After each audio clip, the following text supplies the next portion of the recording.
रेहाना और रवि की शादी के बाद रवि के पास कुछ नहीं था। रेहाना, तुमने मुझसे शादी करके एहसान किया है। मुझसे ज्यादा तो तुम कमाती हो। अरे तो क्या हुआ, एक दिन आएगा रवि कि तुम खूब पैसा कमाओगी। मुझे तुम पर पूरा विश्वास है। रवि और रेहाना खुद को स्टैंड करने के लिए पूरी मेहनत करते। रेहाना, मैं नौकरी नहीं करना चाहता हूँ। तो कोई बात नहीं, मैं नौकरी करके घर चलाती हूँ, तुम बिजनेस सेट करने की कोशिश करो। एक दिन रेहाना, तुम जानती हो मैंने जो विज्ञापन बनाने वाली कंपनी खोली थी ना, उससे बड़ी ब्रांड का ऑफर आया है। अब हम लोगों के दिन प्यारे न्यारे हो गए हैं। मैं जानती थी रवि कि एक दिन तुम सेटल हो जाओगे। रवि का काम अच्छा चल जाता है। एक दिन वो रेहाना से कहता है, रेहाना, अब हम लोगों का बच्चा भी हो गया है। बहुत छोटा है वो, उसका ख्याल कैसे रखेंगे हम? कैसे क्या, मैं गांव से माँ को लेकर आ जाती हूँ। नौकरी से हाफ डे ले लिया करूंगी। अभी तो वो छोटा है, स्कूल जाने तक मैं मैनेज कर लूंगी। देखो रेहाना, मैं अब अच्छा कमा रहा हूँ। तुमको नौकरी करके परेशान होने की कोई जरूरत नहीं है। अरे कैसी बात कर रहे हैं, मैं अपनी लगी लगाई नौकरी कैसे छोड़ दूं? और मैंने तो सुना है हम लोगों को कुछ ही महीनों में सरकारी नौकरी मिल जाएगी। सरकारी नौकरी में कितना कमा लोगी? उतने में तो मैं ड्राइवर रख लूंगा। रेहाना को रवि की बात का थोड़ा बुरा तो लगता है।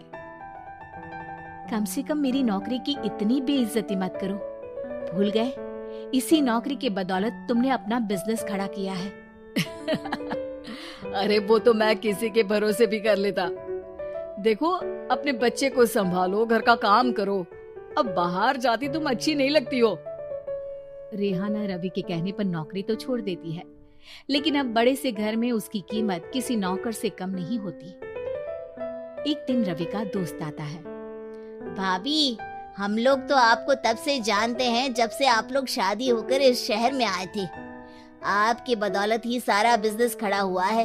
ये किस्मत तो आप ही की है भाभी। हाँ हाँ भाई, हमारी मेहनत तो कुछ है ही नहीं। अरे होगी, लेकिन भाभी की किस्मत के आगे कुछ नहीं। दोस्त वहाँ से चला जाता है, लेकिन रवि का गुस्सा 7वें आसमान में होता है। देखा कैसे बोल रहा था? अरे बिल्कुल अच्छा आदमी नहीं है ये। कैसी बात कर रहे हैं आप? प्रशांत भैया तो बहुत अच्छे इंसान है रवि। कैसे उन्होंने हमारे मुश्किल वक्त में हमारा साथ दिया था। अरे था पैसा तो साथ दिया, नहीं तो कौन पूछता है? रवि का व्यवहार पैसा आते ही अलग हो गया। वो बंदे को बंदा नहीं समझता। घमंड से घिरे रवि ने तो एक दिन हद ही कर दी। रेहाना, मैं अब तुम्हारे साथ नहीं रह सकता हूँ। क्या क्या बकवास कर रहे हो रवि? क्या कहना चाहते हो? और क्यों नहीं रह सकते तुम मेरे साथ? देखो, मुझे कोई और पसंद है और उसने साथ रहने पर बस यही शर्त रखी है कि मुझे तुम्हें तलाक देना होगा।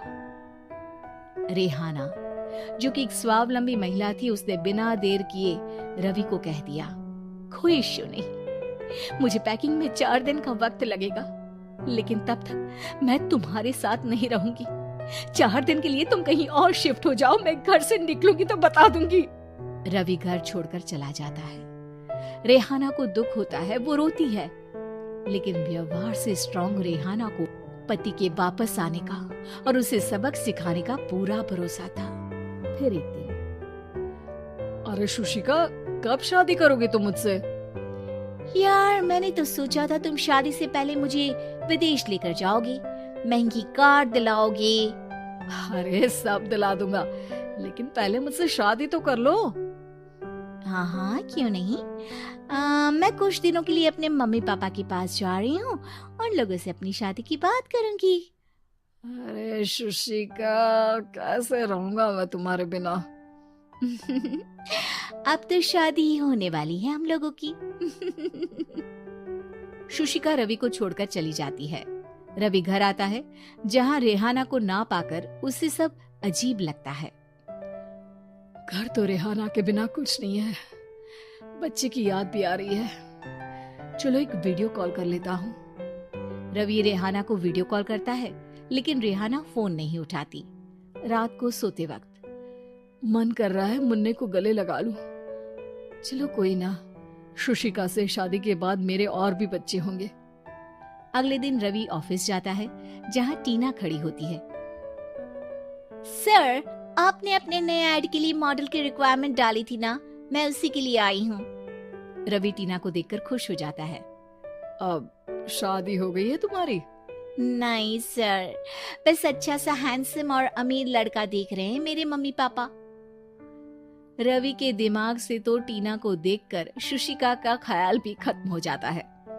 अरे यार, ये लड़की मिल जाए कितनी सुंदर है। शुशिका तो इसके आगे कुछ नहीं है। क्या तुम्हें ऐसा नहीं लगता कि मुझसे मिलकर तुम्हारी ये खोज खत्म हो गई है? आप तो 2 बच्चों की पापा लग रहे हैं। अरे नहीं नहीं, मेरी शादी तो हुई थी, लेकिन बीवी को किसी और से प्यार था, मुझे छोड़कर चली गई। खैर, टीना की दोस्ती रवि से हो जाती है, लेकिन 1 महीने बाद शुशिका रवि के पास वापस आती है। मेरे मम्मी पापा तुमसे मिलना चाहते हैं, लेकिन उन लोगों को ये मत बताना कि तुम पहले से शादीशुदा हो, और हाँ, शादी से पहले अपनी सारी प्रॉपर्टी तुमको मेरे नाम करनी होगी। अरे पागल, अब मैं तुमसे शादी ही नहीं करना चाहता। भला ऐसी लालची औरत से कौन शादी करेगा? तभी वहाँ टीना आ जाती है। रवि, ये पागल सी औरत कौन है? देखो, तुमने ही कह दिया ना पागल, तो पागल ही है। पता नहीं कौन है, कह रही है शादी कर लो, लेकिन शादी से पहले अपनी सारी प्रॉपर्टी मेरे नाम कर दो। बोल तो सही रही है। वैसे तुम जानती हो, मेरी एक सहेली है, उसके पति ने उसे पैसा आते ही छोड़ दिया, जबकि उसको खड़ा करने वाली ही मेरी सहेली थी। और मुझे भी भरोसा नहीं है, अगर मैं भी तुमसे शादी करूंगी तो तभी जब तुम मेरे नाम अपनी सारी प्रॉपर्टी कर दोगी। अरे हाँ, क्यों नहीं, बिल्कुल कर दूंगा। रवि और टीना की शादी की तारीख तय हो जाती है। वो अपनी सारी प्रॉपर्टी के कागज लेकर शादी वाली जगह पर पहुंचता है, लेकिन वहां टीना आती नहीं। रवि टीना को मैसेज करता है, कहाँ हो?